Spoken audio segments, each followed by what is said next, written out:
दादी ने आखिरकार राध्या को मित्तल भवन से निकाल ही दिया। राध्या के कदम जैसे जैसे घर के चौखट से बाहर पड़े, उसकी आंखों से आंसू बहते जा रहे थे, लेकिन उसके मन में एक सवाल था, आखिर मैंने ऐसा क्या किया कि मुझे घर से निकाल दिया गया। अंदर दादी गुस्से में अपने कमरे में बैठी थी। उन्होंने दादाजी की तस्वीर के सामने कहा, आज अगर मैंने ये कदम नहीं उठाया होता तो इस घर की लाज चली जाती। तभी प्रथम कमरे में आया और बोला, दादी आपने गलती की है, राध्या निर्दोष है। दादी बोली, निर्दोष? वो लड़की जिसने मित्तल परिवार की कंपनी का कॉन्ट्रैक्ट किसी फिल्म के नाम पर साइन कर दिया, उसे तुम निर्दोष कह रहे हो? प्रथम बोला, दादी साइन उसने नहीं बल्कि किसी ने धोखे से करवाए हैं। दादी बोली, मुझे कोई फर्क नहीं पड़ता, उस लड़की की वजह से आज पूरा परिवार बदनाम होने वाला है। बाहर बरामदे में ओमकार ने सबको इकट्ठा किया और बोला, अब फैसला हो चुका है, राध्या इस घर में नहीं रहेगी। तभी रजनी ने कहा, लेकिन राध्या तो हमारी बहू है, उसे इस तरह घर से निकालना गलत है।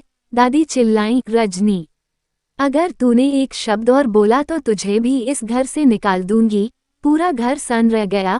उर्मी मुस्कुराते हुए बोली, दादी सही कह रही हैं, इस लड़की ने तो पहले दिन से ही अशांति फैलाई है। राध्या जो बाहर सीढ़ियों पर बैठी थी, सबकी बातें सुनकर और टूट गई। उसने आसमान की ओर देखा और कहा, हे भगवान, अगर मेरी सच्चाई सच में साफ है तो मुझे ताकत देना कि मैं सबका नाम रोशन कर सकूं। उसी रात राध्या को एक फोन आता है। फोन उसी डायरेक्टर का था जिसने कॉन्ट्रैक्ट भेजा था। वह कहता है, मैडम आपने जो साइन किए हैं वो फिल्म नहीं बल्कि एक एड कैंपेन का कॉन्ट्रैक्ट था जिसमें मित्तल फैमिली के प्रोडक्ट को प्रमोट करना था। राध्या हैरान रह गई। उसने तुरंत प्रथम को फोन लगाया और सब बताया।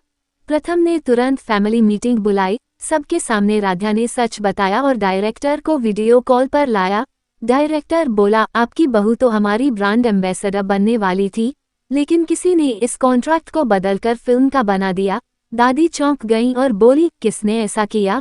तभी उर्मी की आवाज कांपने लगी। उसने डरते हुए कहा, मैंने किया दादी, मैंने ही कॉन्ट्रैक्ट बदलवाया ताकि राध्या घर से चली जाए और मैं मित्तल इंडस्ट्री की मालकिन बन जाऊं। सब हक्के बक्के रह गए।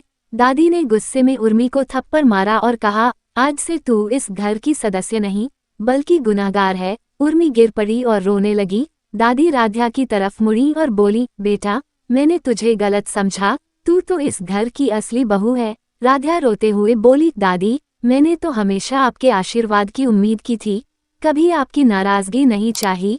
प्रथम ने राध्या का हाथ पकड़ते हुए कहा, अब कोई हमें अलग नहीं कर सकता। उसी वक्त बाहर मीडिया पहुंच जाती है क्योंकि किसी ने घर की खबर लीक कर दी थी। रिपोर्टर पूछते हैं, क्या ये सच है कि मित्तल परिवार की बहू अब फिल्म करेगी? राध्या मुस्कुराकर कहती है, हाँ, लेकिन अब फिल्म नहीं,